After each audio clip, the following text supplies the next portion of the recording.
James, can you tell us a little bit about your background, all right, in Switzerland, and why you are allocating some of your family office assets into the Middle East? That would be great to know.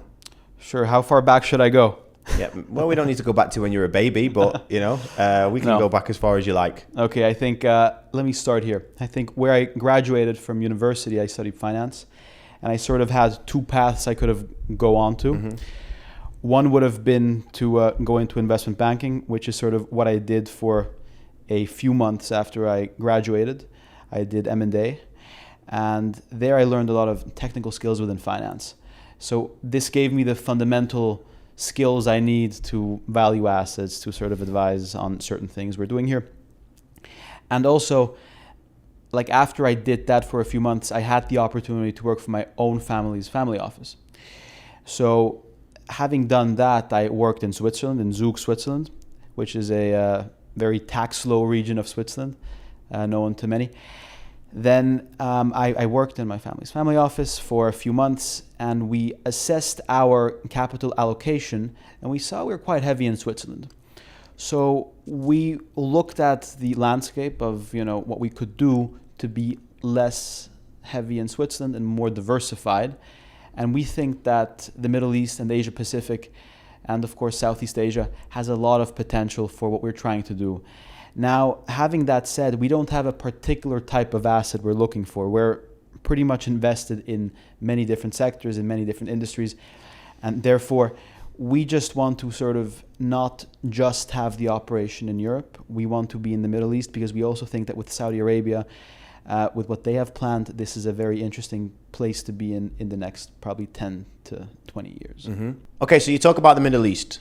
Your family wanted to diversify, but what made you come to Dubai? So the reason we came to Dubai and we chose Dubai as our first location was we knew the region quite well. I was here the first time in 2004. I saw the city grow quite a bit. It changed since then, as you can imagine. Yeah. And so having that certainty of knowing what we will expect here in Dubai, that gave us a lot of confidence. A second reason was the proximity to, of course, Asia is much quicker and much closer than from Switzerland. And I think it's just very well connected. It has a lot of international people which sort of have the same mindset and spirit, which is what we're looking for here. So we very much thought this was a no-brainer to choose Dubai as our second location. Well, I'm very honored that, we met through my YouTube channel, which I think is pretty good. We met in DIFC and we had a conversation, and then we started a project together in Meadows, which I think was brilliant. And we've had a very good success with that.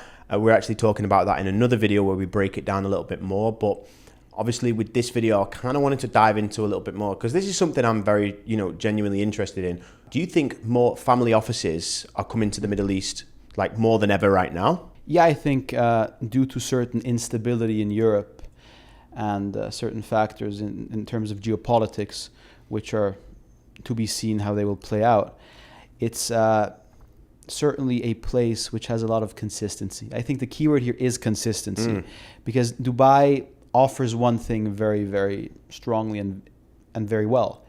It's a consistent type of product in the sense of you know what you get. There's no political instability. There's no taxes, of course. You know what you get in that sense. There is a lot of opportunity. There is not an issue to get people visas, to get people to physically come to Dubai.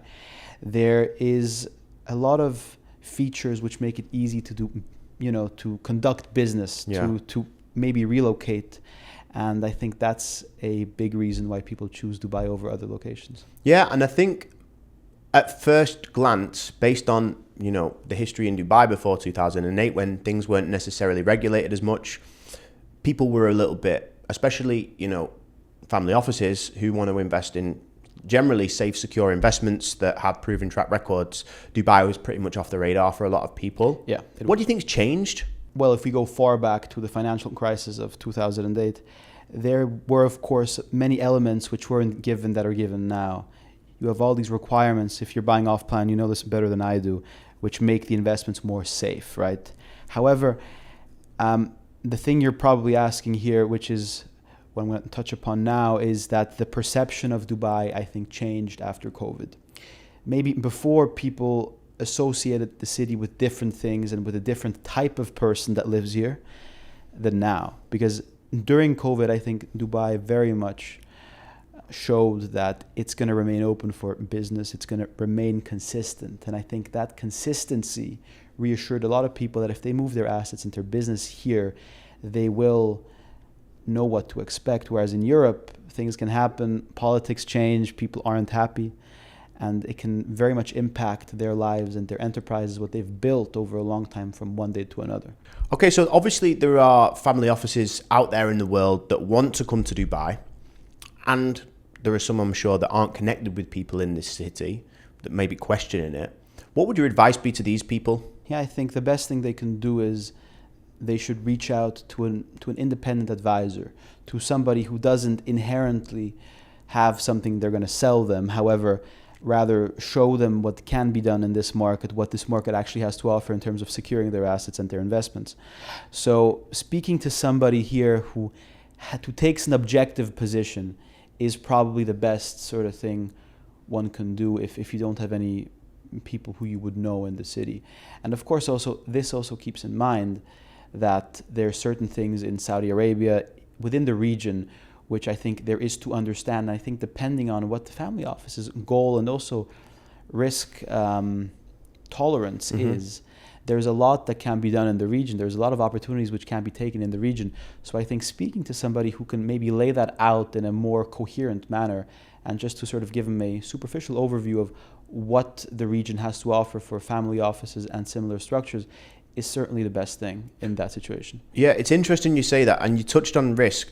How would you say risk is managed on this side of the world? Because, like I say, at first glance, previously people thought this was kind of a discongested place. People would just come and go all the time. But now we're seeing a huge Westerner influx. Yeah. And we're talking about high net worth families all moving to Dubai. I even was speaking to a guy yesterday. He's looking at selling his UK business for over £15 million to just completely, a business that he built from the ground up. For some people, this level of wealth completely shutting off the UK, right? Yeah. It's crazy, isn't it? It's Absolutely. But when we talk about managing risk, what would you say the risks are associated with when it comes to bringing the family office capital into this market? Yeah, I think in this sort of specific case, it's very important, I think, once again, going back to what I said before, to get objective advice, because maybe people in Europe from financial institutions, from wealth managers, they might know people down here who do certain things like off-plan sales or certain very particular investments. I think the most important and the most risky thing here is if you get into the market and do one thing and don't look left and right. I think you have to assess what the market has to offer as a whole in a macro point of view, and then sort of see, depending on what type of family office or what type of structure you are, where you see yourself investing. And I think exploring is the most important. If you don't explore, you're being risky in the sense of that you don't know what else there is in the market. Because it's one of these markets, I think, if you're well connected, you will have a lot of opportunities. I think you see it yourself, right? It's all about who you know in this market. Well, listen, if we never met, you may have assumed that off-plan was the best way to go. Yeah. And definitely I agree, for certain investors, off-plan can be one of the best ways to go. People that want to spread their capital over a number of years, who want to put money into a growing asset and, maybe buying into a development that, is, extraordinary compared to the current developments in the market. And I think that's a great opportunity. But for example, if you've got like high net worth individuals or, family offices that are coming and allocating 50, 100, 200 million dollars, if to go and buy like all off plan, that would be a very bad idea in my opinion. It would be highly risky. It would be somewhat negligent, I think, on the distribution of assets, I think. So it's certainly something to consider when looking at what can we do as a family office in this market, is to have somebody who advises you independently, I think, because, and I sort of underline the independence there, because you don't want anybody who is benefiting from like some sort of developer's end if they sell you some sort of off-plan transaction, right? Mm-hmm. So at the end of the day, I think to evaluate is the most important, and then to sort of see where do you see yourself as an organization within the market. All right, I agree with that. I think that's very important, and I think what I want to do now is spin this a little bit and let's tell people about how we can help them, because without this coming off like a sales pitch, because that's not the type of content that we create, you know, we're here to advise. I think something that's really important to know is that, you know, me and James, you know, James came to me to do some work, and now we're business partners. Yeah. You know, and we are managing assets for overseas investors and helping them invest accordingly into the market. And obviously with my speciality in understanding the renovation game, and now yours, you know, I think it's so important, right? Yeah, I think it really is. I think the two sides we bring to the table, the one side being the real estate and my side being law and finance, I think makes for a synergy where a overseas investor can feel very, very confident that he's getting input from different angles, because that's, I think, what is needed most to fully and holistically understand the market here in Dubai. Yeah, the market it's overwhelming. There's a lot of noise. You know, every 5 minutes you're going to be bombarded with an advertisement. Do you know how many people come to me and just say like, oh, well, this person said I can make 300% here in the next 2 years. And I say, yeah, but that same person is probably desperate for a sale, because that I don't even know. I think if someone could make 300% in 2 years, well, do you not think every single person in the entire world, if they could, would be investing here right now?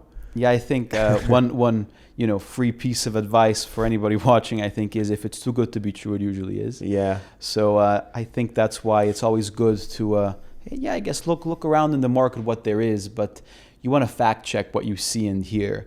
And I think for that, having the constellation of the two sides you and I bring to the table can be very valuable if this is something you are looking for to seriously do and conduct. So let's run through a scenario. Someone comes to us. Sure. Someone comes to us, they say, Joe, James, we want your advice. We're bringing over a certain amount of wealth to Dubai. Let's deploy it, but we need some structure. We need some, some setups, because a lot of people don't even think about, future estate planning, There are certain laws around property that you need to be aware of. For example, if certain people die, for example, in the family. Of course, inheritance, like where the assets are being distributed. A lot of people overlook that. So let's run through the scenario. Sure. So let's say someone books a call in, and I would always talk to them, initially on the call. And then obviously if it's necessary, you would be on the first call with me. But I think it's good for us to both be on that call. I mean, what would you give the first piece of advice to these people? Yeah, I think the first piece of advice is you need to understand what it is that you exactly want, right? And we can help you with that, of course, because sometimes, as you said before, the market here is very overwhelming. It's very impulsive in the sense as if you're walking down the road, you'll get offered 100 different things, right? Yeah. And you don't really know what it is that you want and from who do you even buy it, because you have so many different vendors selling all these different assets. And I think the most important thing is for us to understand with you what it is, what the end goal is, right? Is it to do an investment? Is it to build a portfolio? Is it to build a community? Mm-hmm. I think at the end of the day, it really depends what you want to do. We can help with a lot of different things. We have different contacts in the city and of course also like internationally, which can help facilitate those transactions.